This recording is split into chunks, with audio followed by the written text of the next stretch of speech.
أهلا وسهلا بيكم. يبدأ فيلمنا بنيكولا وهو قاعد في البار عمال يشرب ويبص يمين وشمال، وفجأة بيشوف قصاده بنت زي القمر. بيحاول يكلمها وبيفضل يعاكسها شوية، لكنها ما بتهتمش بيه وما بتردش عليه نهائي، وبتسيب كمان البار وتقوم تقف بعيد. وفجأة بتيجي عربية حمرا حلوة كده وبينزل منها واحد اسمه جوردن، رايح يقعد مع البنت اللي نيكولا كان بيعاكسها.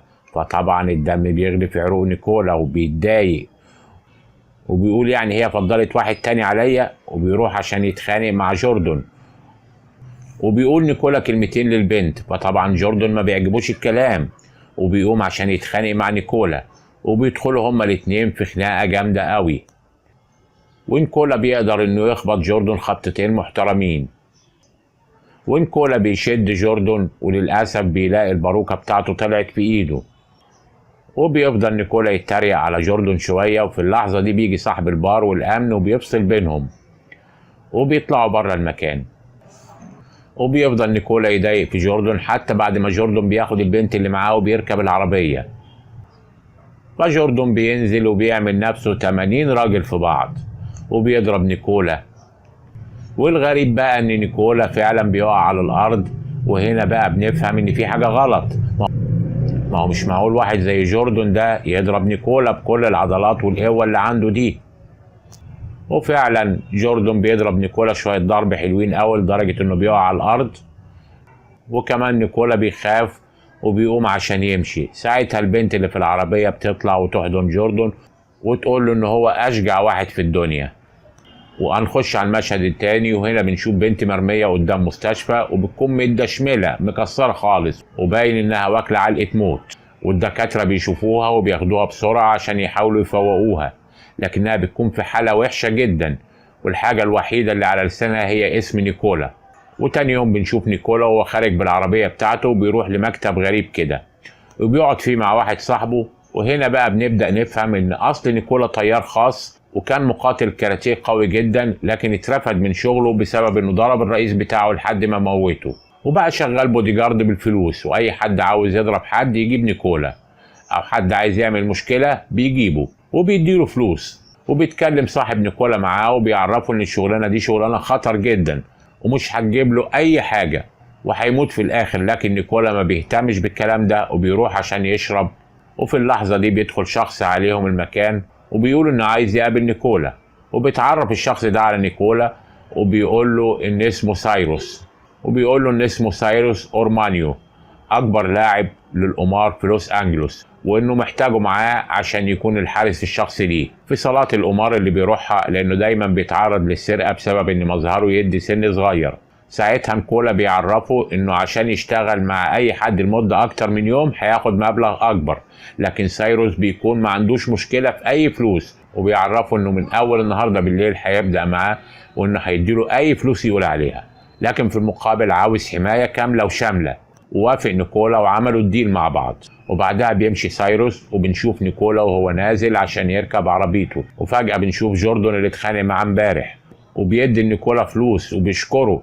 هنا بقى بنفهم اللي حصل صح، ان جوردن اصلا كان مأجر نيكولا عشان يعمل النمرة دي قدام البنت بتاعته، وان جوردن يضرب نيكولا فالبنت تقول انه قوي وشجاع والسن مش باين عليه. لكن جوردن بيلوم نيكولا انه شد الباروكة من على شعره، وان بالشدة دي البنت عرفت انه اقرع، وبيقول له انه لو احتاجه في اي حاجة تانية هيكلمه. وبعدها بيروح نيكولا يقعد مع واحدة صاحبته في كافيه، وبنعرف انه بيروح الكافيه ده عشان يحط مايكات على الترابيزات ويشوف الناس الاغنياء اللي بيخونوا مراتاتهم ويبتزهم، وانه بيعمل كل الكلام ده عشان يكمل الفلوس اللي عاوز يسافر بيها ويبعد عن البلد دي. وبيفضل قاعد في الكافيه لحد ما بيجيله مكالمة، فبيمشي بسرعة وبيرجع البيت عنده وبيلاقي هناك روسا، ودي البنت اللي كانت مضروبة والمرمية قدام المستشفى. وبنعرف انها صاحبة نيكولا الوحيدة، وانها كانت في حفلة في فندق، وهي طالعة الاسانسير كان في 3 راكبين معاها، واحد شاب والاتنين التانيين كان باين انهم الحراس بتوعه لان جسمهم قوي جدا، وانهم خدوها غصب عنها وودوها الاوضه، والشاب ده اعتدى عليها وضربها وبهدلها. وبعد ما خلص راح حاطط المسدس على دماغها وكان عاوز يقتلها، لكن رجع في كلامه وخلاهم يشيلوها ويرموها قدام المستشفى وهي بتعيط. وبتقول له انها عاوزاه يجيب لها حقها، وبتطلع فلوس وبتديها له. فبيقول لها انها لازم تشوف محامي او محقق، لكنها بتنفعل عليه وبتعرفه ان في لوس انجلوس مفيش قانون، وانه كان باين انهم عصابه. وبتقول له على اسم الفندق اللي هي كانت فيه، فبيعرفها انه ما يعرفش حد في الفندق ده ومش هيقدر يساعدها، وبيسيبها ويمشي. وهو ماشي بالعربيه بيكون متضايق وحزين وحاسس انه اتخلى عنها. وبيروح الفندق وبيقابل واحده يعرفها هناك، ولما بيسالها بتعرفه ان هي هتجيب له كل التفاصيل. وفعلا وبعد ساعتين بتقابله في مطعم، وبتقول له ان الشاب ده يبقى ستيفن اندرو، وابوه يبقى راجل اعمال قوي جدا ومهم، وهو الوريث الوحيد لابوه، عشان كده دايما بيمشي بالاتنين البادي جارد اللي معاه. وانه متسبب في اعمال اغتصاب وشغب كتير جدا، لكن عشان ابوه راجل اعمال وسياسي معروف بيقدر انه يطلعه من اي مشكله. وبتطلب الست دي من نيكولا ان هو يبعد عن ستيفن خالص وما يقربش منه، لان اي حد بيفكر انه يدخل معاه في مشاكل بيكون هو الخسران، وبتكون نهايته السجن او القتل. فبيطلع نيكولا وبيتصل من كابين التليفون في الشارع بروسا، وبيقول لها انه ما قدرش يعمل حاجه، لكن هي بتكون عارفه انه بيكذب. وبتقول له انها ندمانه على كل الوقت اللي قضيته معاه، وان هي الوحيده اللي وقفت جنبه في كل الاوقات اللي احتاجها فيه. وبتعرفه انها عارفه انه اقوى من اي حد، وانه يقدر يقف قصاد جيش كامل. وبتقفل السكه في وشه. فبيفضل قاعد يفكر شويه ومش عارف يعمل ايه، وبعدها بيروح عشان يبدا الشغل بتاعه مع سايروس. بيفضلوا هما الاتنين يلفوا على كل البارات، وكل بار سايروس بيكسب فيه بيدي نيكولا شويه من الفلوس اللي كسبها. وبيفضل سايروس على الحال ده لحد ما بيروحوا اخر بار. فبيقابل نيكولا هناك واحده صاحبته شغاله في البار، وبيقول لها ان لو في اي حد محتاج مساعده هو بيساعده، ما بيتخلاش عنه. وبيفكرها ان هو كان دايما بيساعد اي حد. هي بتقول له ان لو في ايدها اي مساعده هتساعده. فبيسيب نيكولا سايروس وبيمشي ويرجع البيت عند روسا، وبيعرفها انه جاب كل التفاصيل عن الشخص اللي ضايقها والاتنين اللي معاه. لكن ساعتها بتزعق فيه وتقول له انها ما كانتش عاوزه التفاصيل، هي كانت عاوزاه هو اللي ياخد ليها حقها. وبتعرفه انها فعلا حبته وما كانش ليها غيره، وعشان كده كانت بتقف جنبه. فبيحس ان هو فعلا لازم يساعدها، وبيقرر فعلا انه يساعدها. وبياخدها معاه وبيروح الفندق، وبيقدر انه يوصل للاوضه بتاعت ستيفن، لكنه عشان يدخل بيقول لهم ان هو تبع بيبي.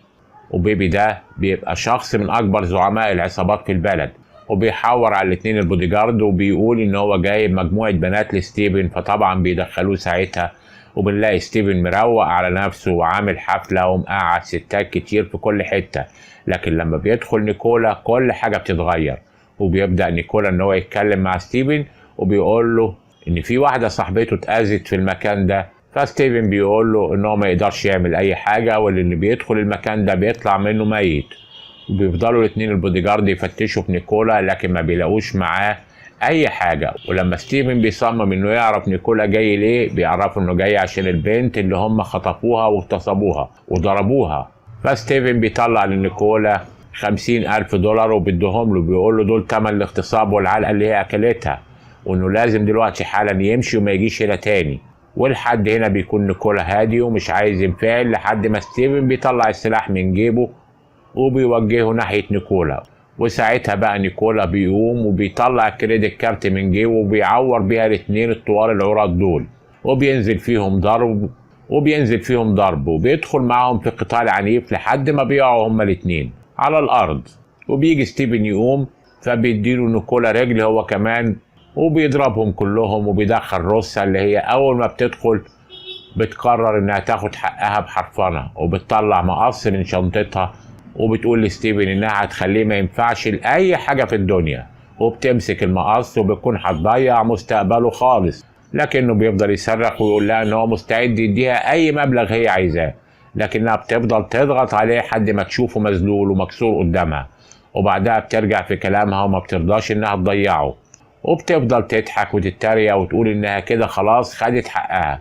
وبتاخد الفلوس اللي كانت موجوده في الدرج وبتنزل هي ونيكولا، وبيقسموا الفلوس مع بعض. وبتعرفوا انهم لازم يكونوا هما الاتنين مش موجودين في البلد هنا بكره الصبح، والا ابو ستيفن هيدور عليهم وهياخدهم وهيقتلهم. ونيكولا بيودعها وهي بتمشي. بيروح بعدها نيكولا للبار اللي فيه سايروس، وبيعرفوا ان النهارده اخر ليله ليه في الشغل معاه، واخر يوم ليه كمان في لوس انجلوس كلها، وانه هيمشي ويسيب البلد دي. وبيفضلوا قاعدين يتكلموا مع بعض شويه، وبيسال سايروس نيكولا ايه اكتر حاجة ندمان عليها في حياته، فبيعرفوا انه ندمان انه موت رئيسه في الشغل، وانه ساب شغله، وانه بقى شغال بلطجي بالفلوس بالشكل ده. وبيكون نيكولا قاعد وشايف كل الناس اللي عمالة تلعب قمار على الترابيزة وقد ايه المكاسب اللي بيكسبوها، فبيقرر انه يلعب هو كمان دورين قبل ما يمشي. لكن للأسف دور بيجر دور، والمفاجأة بقى ان نيكولا بيكسب كل الادوار اللي لعبها لحد ما ال 250 ألف دولار اللي معاه بيبقوا مليون دولار. بيكون مش مصدق الرقم اللي هو كسبه، وان بالفلوس دي خلاص هيسافر ويفتح مشروعه الخاص بيه ويقوم عشان يودع سايروس وخلاص هيمشي.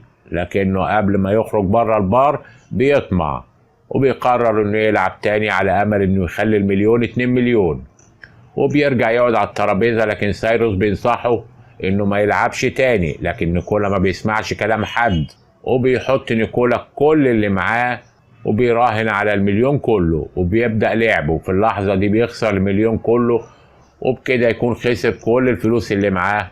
فبيندم ويفضل يفكر هيعمل ايه، وبيدخل الحمام ويفضل يلوم نفسه انه ضيع كل الفلوس اللي معاه ومش هيعرف يروح اي مكان.